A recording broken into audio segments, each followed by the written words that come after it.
Good morning students.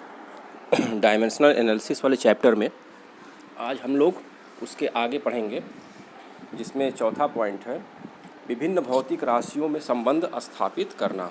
इस तरह से हम बीमीय विश्लेषण की सहायता से, बीमी विधि से हम सूत्र ज्ञात करते हैं या उसको डिराइव करते हैं। तो जैसे एक दिया हुआ है उदाहरण, इसको देखें। इसमें करते क्या हैं कि यदि हमें यह ज्ञात हो कि विभिन्न की कोई भौतिक राशि किन किन भौतिक राशियों पर निर्भर करती है, तो हम बीमीय विश्लेषण द्वारा उनके बीच वास्तविक संबंध ज्ञात कर सकते हैं।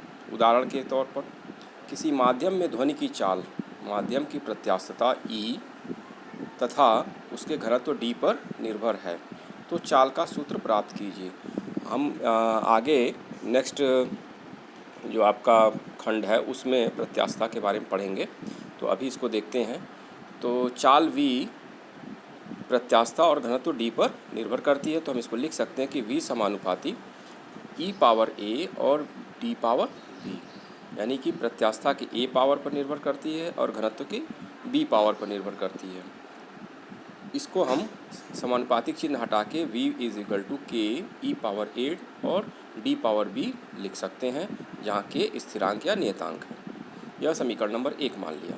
अब दोनों पक्षों की बीमाएँ लिखने पर, तो v की बीमा क्या है LT-1 और k की कोई बीमा नहीं होगी, e की बीमा होगी ML-1 T-2 पावर a और d घनत्व की बीमा है ML पावर -3 पावर b।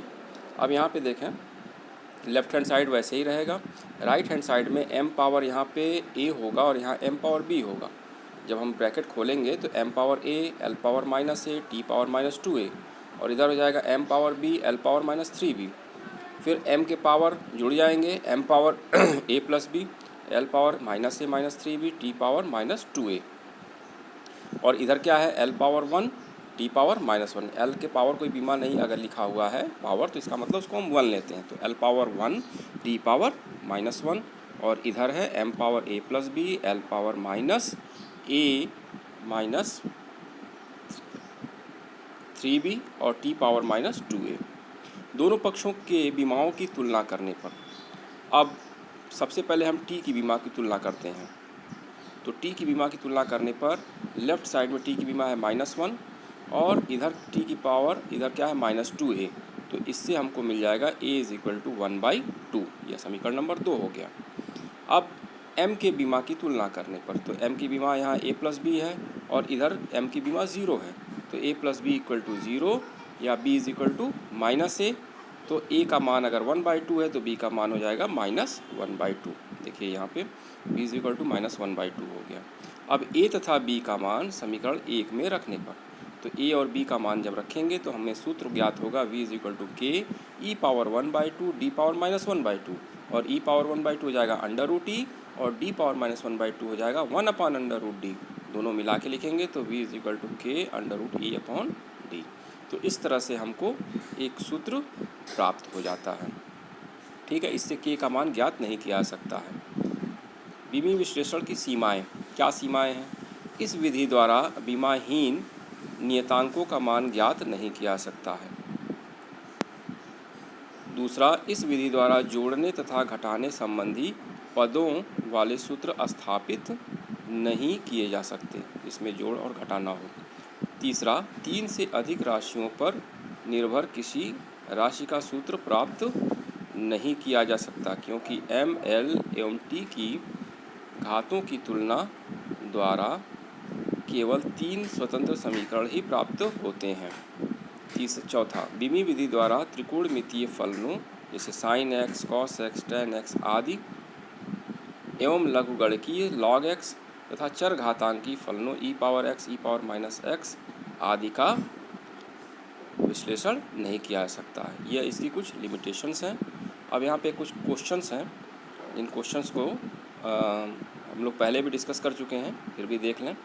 प्रश्न क्या है? किसी कंपित तार मतलब वाइब्रेटिंग वायर, कोई वायर है जो वाइब्रेट कर रहा है, कि आवृत्ति n, उसकी लंबाई l, तनाव F एवं एकांक लंबाई के द्रव्यमान m पर निर्भर है, तो n के लिए सूत्र प्राप्त करें। यह आपके क्वेश्चन में दिया होगा, इसलिए इसको जो है हम लोग यहाँ पे करेंगे तो n समानुपाती हम उसी तरह से लिखेंगे f power a, l power b, m power c, यानी कि जो इसमें तनाव है f उसके a घात पर, लंबाई के b घात पर और एकांक लंबाई के द्रव्यमान के c घात पर निर्भर करती है। तो n बराबर हो जाएगा k f power a, l power b, m power c। मान लिया समीकरण 1 है और k नियतांक है। अब दोनों पक्षों की विमा लिखने पर तो n की विमा क्या हो जाएगी t पावर -1 आवृत्ति की विमा, उसके बाद f की विमा mlt पावर -2 पावर a, लंबाई की विमा l पावर b और m यह है एकांक लंबाई का द्रव्यमान तो ml पावर -1 पावर c। फिर ब्रैकेट खोलेंगे तो हम इस तरह से m के सभी घात जुड़ जाएंगे तो m पावर a और यहाँ पे है c तो m power a plus c, l power a है, l पावर b है और प्लस माइनस c है तो a plus b minus c। t power -2a है तो t पावर -2a हो गया। फिर दो इधर हम लिख सकते हैं m power 0, l power 0, t power -1। तो दोनों पक्षों की विमाओं की फिर तुलना करने पर हमें मिलेगा -2a। सबसे पहले t की विमा की तुलना करेंगे तो t की विमा की तुलना यहाँ देखिए t -2a है, यहाँ -1 है, तुलना करने पर -2a = -1 या a = 1/2। अब इस m की विमा की तुलना करने पर हमें मिलेगा a प्लस c = 0, इसमें a का मान रख देंगे तो c = मिल जाएगा -1/2। अब l की विमा की तुलना करने पर a plus b minus c = 0 या b = c माइनस a, और c और a दोनों का मान हमें ज्ञात है, रख देंगे तो हमको मिल जाएगा b = -1। अब यह तीनों मान रखने पर n बराबर k/l f upon m power 1/2 यह हमको ज्ञात होगा, क्योंकि a, b और c, a क्या है 1/2 है, ठीक, इस तरह से b है -1 और c है -1/2। जब हम रखेंगे तो हमको इस तरह का सूत्र मिलेगा n = k/l f upon m power 1/2 या n = k/l √f/m, ठीक। फिर दूसरा एक देखें, घूर्णन करते पिंड की गतिज ऊर्जा k = ½ I ω², जहाँ ओमेगा कोणीय वेग है। तो I की विमा एवं मात्रक ज्ञात कीजिए। तो k = ½ I ω², तो I बराबर क्या हो जाएगा 2k/ω², ठीक। तो I की विमा क्या हो जाएगी k की विमा इंटू ओमेगा की विमा पावर -2। तो k की विमा क्या है ml² t पावर -2 और ओमेगा की विमा है t power -1 to the power -2। तो इनका -1 -2 गुणा होगा तो 2 हो जाएगा। तो ml² t पावर -2 और t पावर +2 t पावर 0 यानी 1 हो गया। तो बचा क्या ml²। तो I की विमा हमें ज्ञात हो गई ml² और m किसके लिए उपयोग करते हैं किलोग्राम के लिए, l लंबाई के लिए यानी कि ग्राम मीटर स्क्वायर। इस तरह से हम इसको मात्रक और इसकी विमा ज्ञात कर सकते हैं। एक और क्वेश्चन छोटा सा दिया हुआ है, इस तरह का क्वेश्चन हम लोग पहले भी कर चुके हैं। तो वाई में ध्वनि की चाल 332 मीटर प्रति सेकंड है, यदि लंबाई का मात्रक किलोमीटर एवं समय का मात्रक घंटा लिया जाए तो चाल क्या होगी। तो इसको बदलने का तरीका पहले भी मीटर प्रति सेकंड से किलोमीटर प्रति घंटे में बदलने के लिए हम लोग पहले पढ़ चुके हैं, लेकिन यहाँ देखें बीमी विधि से कैसे ज्ञात करेंगे। तो माना 332 मीटर प्रति सेकंड = n किलोमीटर प्रति घंटा।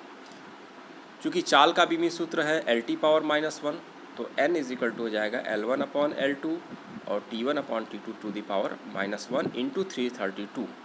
अब 332 को हम लिख लिए। अब L1 क्या है मीटर है और बदलना किस में है किलोमीटर में, तो नीचे किलोमीटर है। T1 किस में है सेकंड में है, नीचे T2 किस में है घंटे में है। तो 1 किलोमीटर में 1000 मीटर यहाँ लिख लिए और 1 घंटे में 1/3600 सेकंड लिख लिए। तो 3600 ऊपर चला गया और 1000 इस तरह से नीचे है, तो यहाँ कट जाएगा, तो यहाँ आ जाएगा 3.6। तो 332 का जब 3.6 से गुणा करेंगे तो 1195 आ गया n का मान, और यह मान जो आया यह उसका न्यूमेरिकल वैल्यू है। तो 332 मीटर प्रति सेकंड हो गया 1195 किलोमीटर प्रति घंटा। एक और क्वेश्चन है, किसी स्थान पर गुरुत्वीय त्वरण 10 मीटर प्रति सेकंड स्क्वायर है, इसका मान सेंटीमीटर प्रति मिनट स्क्वायर में ज्ञात कीजिए। ठीक उसी तरह से हम लिखेंगे इसको भी। त्वरण की विमा LT पावर -2, तो यहाँ हो गया 10 यानी N1 की बात करेंगे तो यहाँ 10 हो गया, L1 T1 पावर -2, N2 की जगह N हो गया, L2 T2 to the power -2। तो n = हो जाएगा 10 L1/L2 T1/T2 to the power -2। तो L1 है मीटर में, L2 हमको सेंटीमीटर में चाहिए, और T1 है सेकंड में और T2 मिनट में हमको चाहिए। तो 1 मीटर में 100 सेंटीमीटर हम रख देंगे और यहाँ 1 मिनट में 60 सेकंड रख देंगे। सॉल्व कर लेंगे तो ये आ जाएगा यहाँ पे 100 और यहाँ पे 60 पावर -1, तो 60 पावर -1 इंटू -2 हो जाएगा 60 पावर 2, गुणा कर देंगे इसको तो 10 इंटू 100 इंटू 3600 या 3600, तो ये हो जाएगा 3.6 इंटू 10⁻6। तो यह जो मान आएगा, जो जी का मान आएगा 3.6 इंटू 10⁻6 सेंटीमीटर प्रति मिनट स्क्वायर। तो इस तरह से विमी विश्लेषण के कुछ क्वेश्चंस और कुछ इनके उदाहरण समाप्त हुए। अब इसमें आप कुछ क्वेश्चंस बुक से देख के कर लेंगे। अब नेक्स्ट टर्न पे नेक्स्ट टॉपिक हम लोग पढ़ेंगे। धन्यवाद।